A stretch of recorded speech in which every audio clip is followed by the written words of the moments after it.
শ্লীলতাহানির একটি অভিযোগ, প্রতিবাদ আর ন্যায় বিচারের দাবিকে ঘিরে যে নির্মম হত্যাকাণ্ড পুরো দেশকে নাড়িয়ে দিয়েছিল, সেই নুসরাত জাহান রাফি হত্যা মামলার রায় হয়েছে আজ। ফেনীর সোনাগাজীর এই মাদ্রাসা ছাত্রের মৃত্যুর সঙ্গে জড়িয়ে আছে ভয়াবহ নির্যাতন, আগুনে পুড়িয়ে হত্যার চেষ্টা এবং শেষ পর্যন্ত তার করুণ মৃত্যু। 2019 সালের 27 মার্চ সোনাগাজী ইসলামিয়া সিনিয়র ফাজিল মাদ্রাসার অধ্যক্ষ সিরাজউদ্দৌলার বিরুদ্ধে শ্লীলতাহানির অভিযোগ করেন নুসরাত। অভিযোগ তুলে নিতে তাকে চাপ দেওয়া হলেও তিনি নিজের অবস্থান থেকে সরে আসেননি। এরপরই তাকে হত্যার পরিকল্পনা করা হয় বলে তদন্তে উঠে আসে।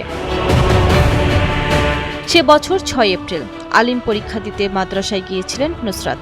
সে সময় কৌশলে ভবনের ছাদে ডেকে নেওয়া হয় তাকে।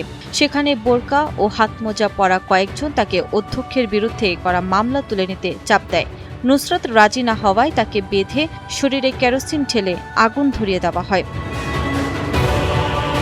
দগ্ধ অবস্থায় নুসরাতকে প্রথমে স্থানীয় হাসপাতালে এবং পরে উন্নত চিকিৎসার জন্য ঢাকায় নেওয়া হয়।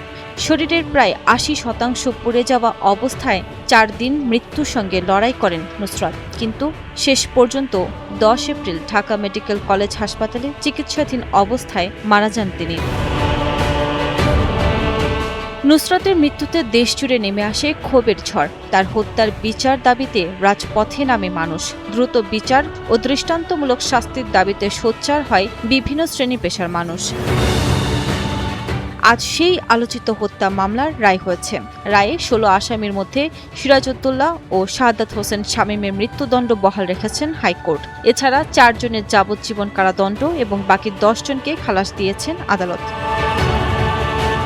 আজ 24 আগস্ট বৃহস্পতিবার বেলা 11টার দিকে বিচারপতি ভীষ্মদেব চক্রবর্তী ও বিচারপতি KM রাশিদুজ্জামান রাজার হাইকোর্ট বেঞ্চ রায় ঘোষণা শুরু করেন। রায় পড়া শেষে আদালত এই ঘোষণা দেন।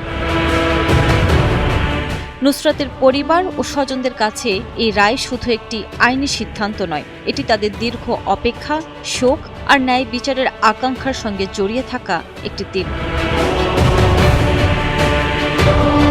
নুসরাত নেই, কিন্তু তার প্রতিবাদ আর সাহস আজও মনে করিয়ে দেয় অন্যায়ের বিরুদ্ধে দাঁড়ানোর মূল্য কখনো একটি জীবন হতে পারে না। আজকের রায়ের মধ্য দিয়ে হয়তো নুসরাতকে ফিরে পাবে না তার পরিবার, তবে ন্যায় বিচারে হয়তো ফিরতে পারে স্বস্তি।